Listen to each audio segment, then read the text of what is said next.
Bonjour, je suis Jeanne, je suis formatrice en méthode de travail et je vous propose des cours qui vous permettent de mieux réussir dans vos études. Voici le cours du jour. Organiser le contenu de sa prise de notes. Savoir prendre des notes est très indispensable pour l'apprentissage de ses leçons. Quand on prend efficacement des notes, on arrive à mieux mémoriser ses leçons. Pour cela, vous pouvez organiser votre prise de notes sur le contenu.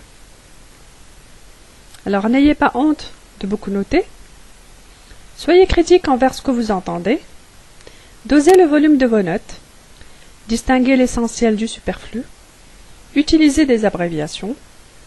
Utilisez des signes et des symboles.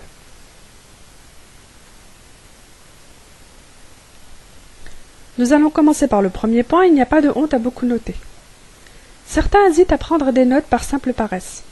Pourtant, les notes développent l'esprit de synthèse, soulagent le cerveau, parce que ça lui évite de devoir se souvenir, évite la dispersion mentale, ça vous permet de mieux vous concentrer. Coucher une idée sur le papier sécurise, apaise et libère. De ce que je ne note pas se perd. La prise de notes vous aide à faire attention, à retenir et à exercer votre sens critique. Il ne faut avoir aucune crainte de prendre des notes ostensiblement devant qui que ce soit. Soyez critique envers ce que vous entendez.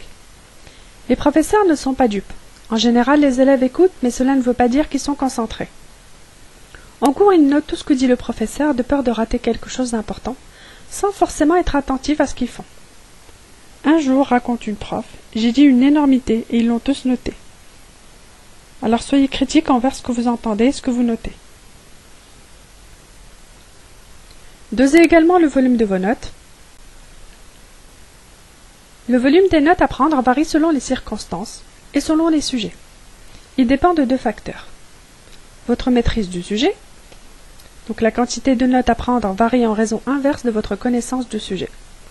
Si vous connaissez votre sujet, vous prendrez moins de notes que si vous ne le connaissez pas. Si vous ignorez toute la question, notez un maximum. Si vous êtes à l'aise sur le thème abordé, des notes rapides et synthétiques suffisent. Distinguez l'essentiel du superflu. Dégagez l'essentiel et les significatifs. L'objectif n'est pas de tout noter. Le but des notes est de prendre l'essentiel d'un cours.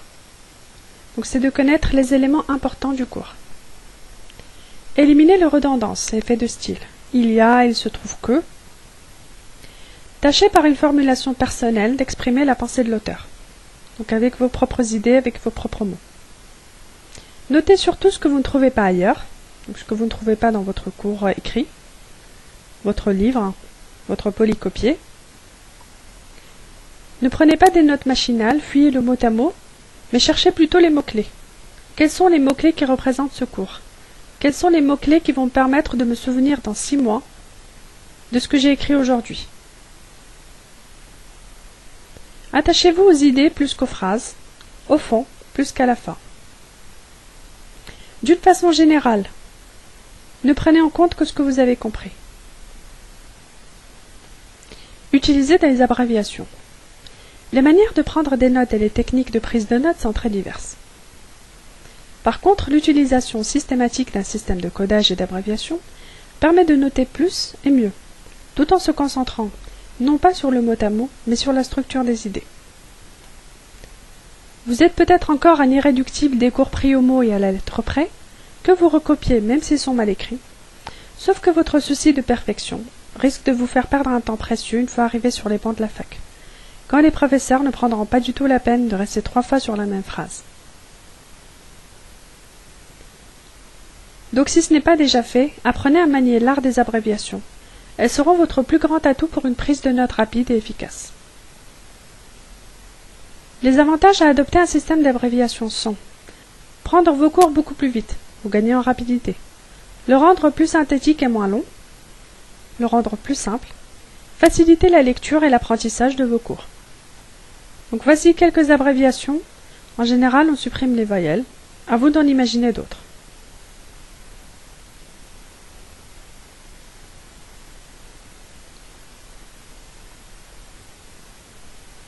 N'hésitez pas à trouver des astuces pour remplacer les mots qui reviennent souvent dans votre spécialité. Certains termes se retrouvent si souvent dans vos écrits que vous aurez tout intérêt à leur trouver des remplacements plus courts.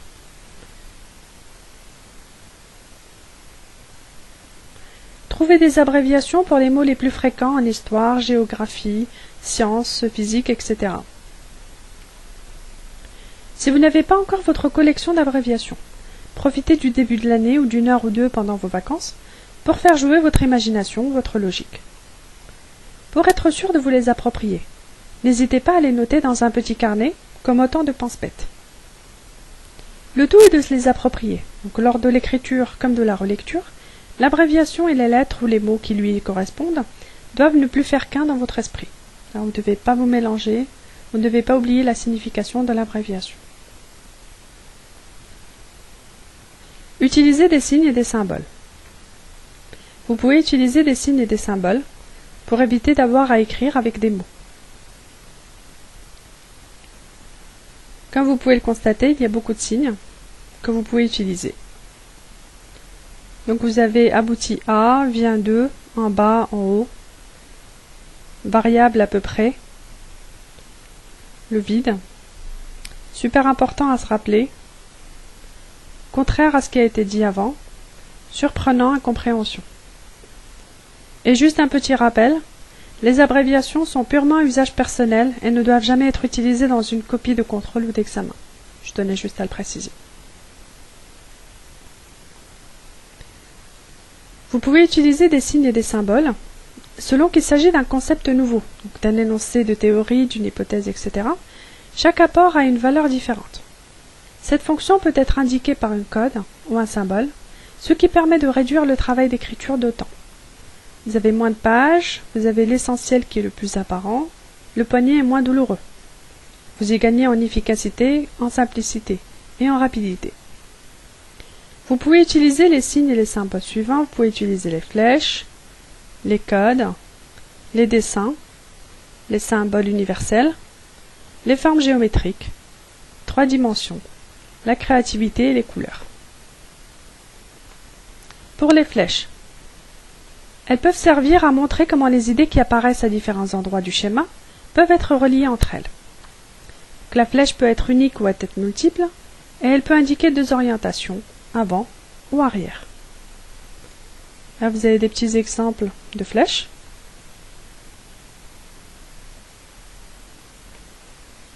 Les codes. Vous pouvez utiliser des points d'exclamation, des croix, des points d'interrogation. Tout autre signe peut être utilisé auprès d'un mot pour contrer une connexion ou toute autre dimension. N'hésitez pas à utiliser les codes suivants. Les dessins. Un dessin vaut mieux que plusieurs mots, alors n'hésitez pas à utiliser des dessins. Voici quelques exemples. Les symboles. Il n'est pas toujours essentiel de dessiner la totalité de l'objet pour en représenter l'idée. Alors je vous donne quelques dessins que vous pouvez mettre dans vos notes.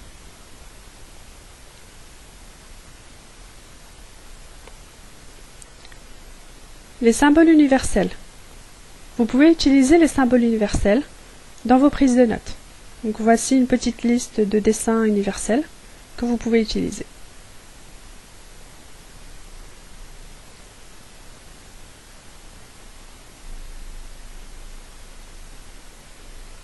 Alors essayez de deviner la signification de ces symboles universels, et une fois que vous aurez deviné, vous pourrez les utiliser dans votre prise de notes.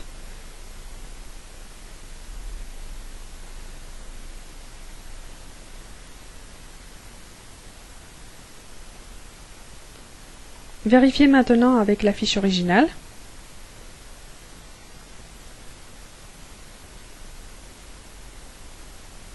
Et nous allons passer au point suivant.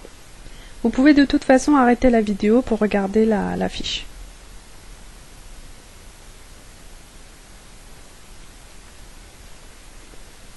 Vous pouvez également utiliser les formes géométriques, des carrés, des rectangles, des cercles, des ellipses, peuvent vous servir à délimiter les zones ou les mots de nature semblable. Par exemple, les triangles peuvent servir à montrer des zones où l'on risque de trouver une solution. S'il s'agit d'un schéma explorant la résolution des problèmes, Les formes géométriques peuvent aussi servir à faire apparaître une hiérarchie. Certaines personnes, par exemple, préfèrent utiliser un carré pour l'idée centrale, des rectangles pour les idées placées près du centre, des triangles pour les idées secondaires.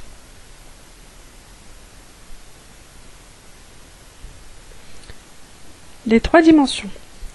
Chacune des formes géométriques mentionnées, et bien d'autres encore, peuvent être indiquées en perspective, c'est-à-dire en 3D. Par exemple, un carré est indiqué sous forme de cube. C'est un moyen de faire ressortir les idées inscrites dans ces formes.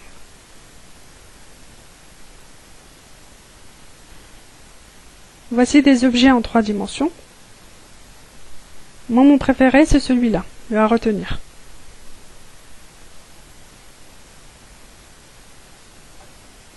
D'autres objets en 3 dimensions. Vous pouvez de toute façon arrêter la vidéo pour mieux observer les objets. La créativité. On peut combiner les éléments cités ci-dessus, par exemple la flèche, avec l'apport de l'imagination pour que l'aspect du schéma s'adapte au thème. Par exemple, dans un schéma sur la physique nucléaire, le noyau de l'atome et les électrons qui l'entourent peuvent être utilisés comme schéma du centre.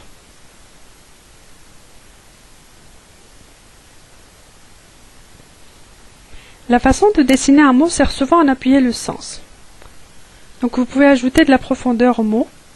Vous pouvez également utiliser une autre couleur ou un trait plus large au sommet et sur les côtés des lettres, comme c'est fait sur les différents exemples que vous trouvez ici. Les couleurs. Les couleurs sont une aide précieuse pour la mémoire et la démarche inventive. On peut s'en servir comme on se sert de flèches, pour montrer les liens qui relient certaines idées entre elles.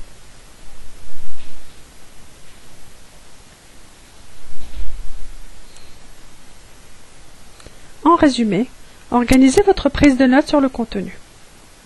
Il n'y a pas de honte à beaucoup noter. Soyez critique envers ce que vous entendez.